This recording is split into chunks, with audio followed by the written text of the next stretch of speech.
Today, not solving housing affordability.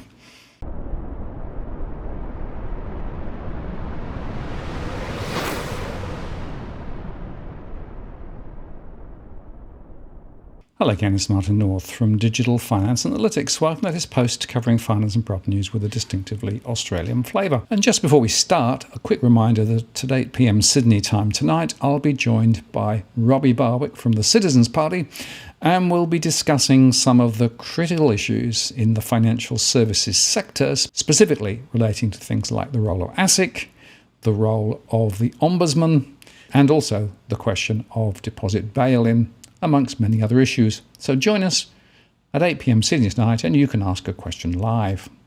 In the dog days of the political cycle, we're getting a series of frankly worrying announcements from state and federal governments which superficially might sound like initiatives to help people buy homes, but in fact are simply extensions of the current Ponzi at a time when home prices are now on the turn. For example, the New South Wales government has announced it's considering a new approach to reduce the deposit required for first home buyers in a bid to aid the affordability crisis. Under the New South Wales government scheme, first home buyers could receive a contribution towards the deposit of an eligible property in exchange for a share of equity, meaning the government would hold an interest in the property. The equity would then be repaid when the property was sold or through repayments. The New South Wales government said it's still considering a range of options, such as if the equity would include equity against an existing home, land on which a home buyer builds, or equity against the home of a guarantor. While the eligibility details for the policy are being developed, the scheme is being geared towards first home buyers to help them enter the property market. As property prices continue to soar in January, making it even harder for first home buyers to enter the market, New South Wales government said home ownership and affordability forms a key focus area for the government. The increase in property prices has meant many first home buyers are looking further afield and moving regional, fueling the regional migration seen during the pandemic. New South Wales regional broker Amy Small from Small Local Brokers in Wallsend said whilst the announcement sounded exciting, she was concerned about the hoops that will need to be jumped through to make it happen. There is already a lot of paperwork that must be provided. Will this be easier or harder for first home buyers to take advantage of? But Ms Small said as her clients are mainly families buying their first home, the scheme would open many doors for long-term renters to get into the market. The state government said if the scheme were approved, it would form part of its broader housing affordability strategy and harness existing levers available to the government, such as reducing upfront costs through stamp duty. A forum, yet to be confirmed, will be held with representatives across the state, including developers, non-government organisations, peak bodies and the government. And here's another one. The federal government has almost doubled the savings cap for rookie buyers working toward a home deposit under the First Home Super Saver scheme. A new bill intended to assist Australians to enter the housing market has passed through both houses of Parliament, increasing the maximum amount of voluntary contributions that can be released via the First Home Super Saver scheme, the FHSS. Under the program, users can save money for their first home inside their super, which receives concessional tax treatment. Previously, they'd been able to save up to a maximum of $15,000 per financial year until they hit an ultimate cap of $30,000. The new bill, named Treasury Laws Amendment Enhancing Superannuation Outcomes for Australians and Helping Australian Businesses Invest, nice long title that, Bill 2021, has amended the Taxation Administration Act of 1953 to increase the contributions maximum from $30,000 to $50,000.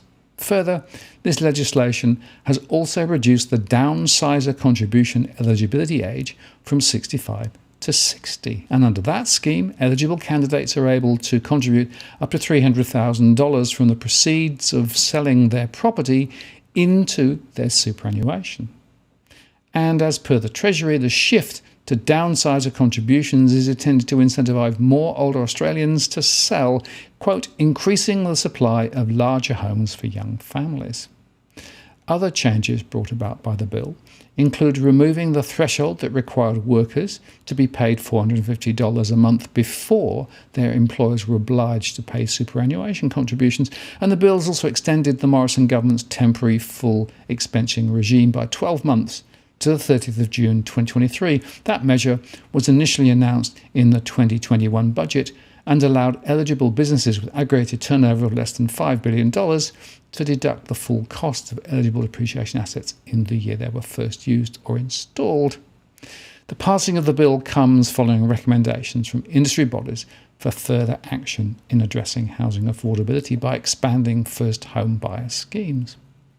In fact, earlier this month, the Real Estate Institute of Australia filed its pre-budget 2022 submission calling for an expansion to first home loan deposit schemes and to the FHSS.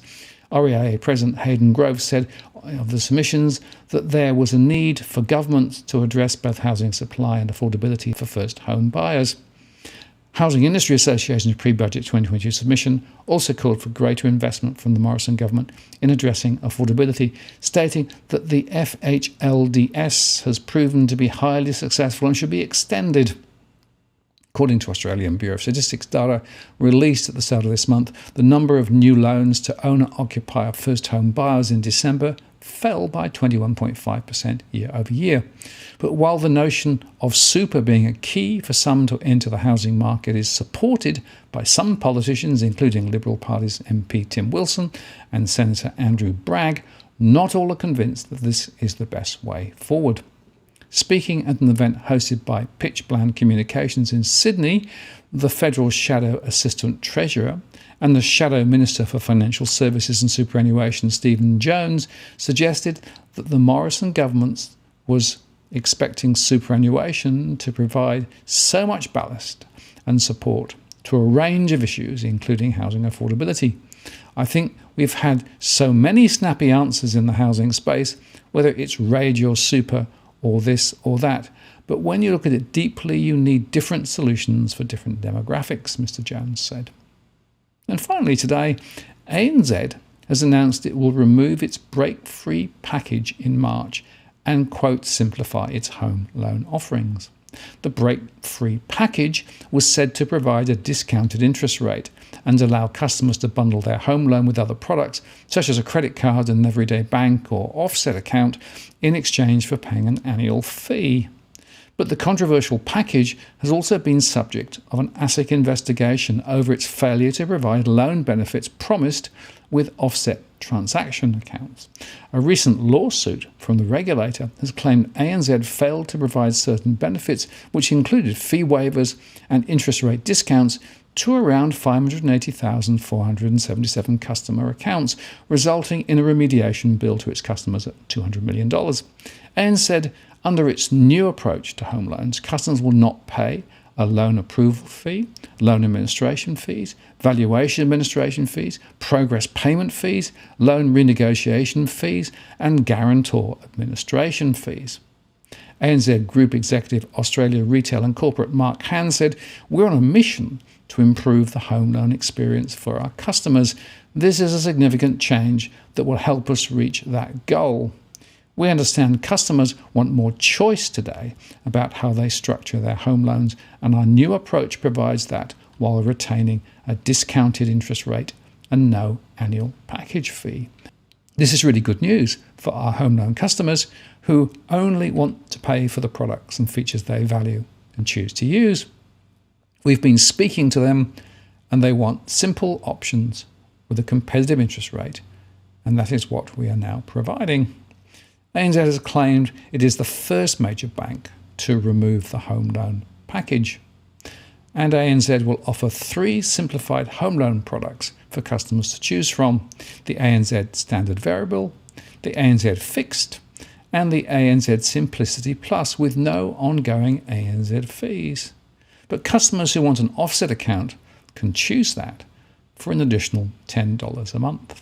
ANZ said these simpler home loans were designed to make it easier for customers to see their options clearly and make decisions with greater understanding and confidence. Existing break-free package customers will retain their current interest rate discounts when they are converted to the simplified home loan proposition in September.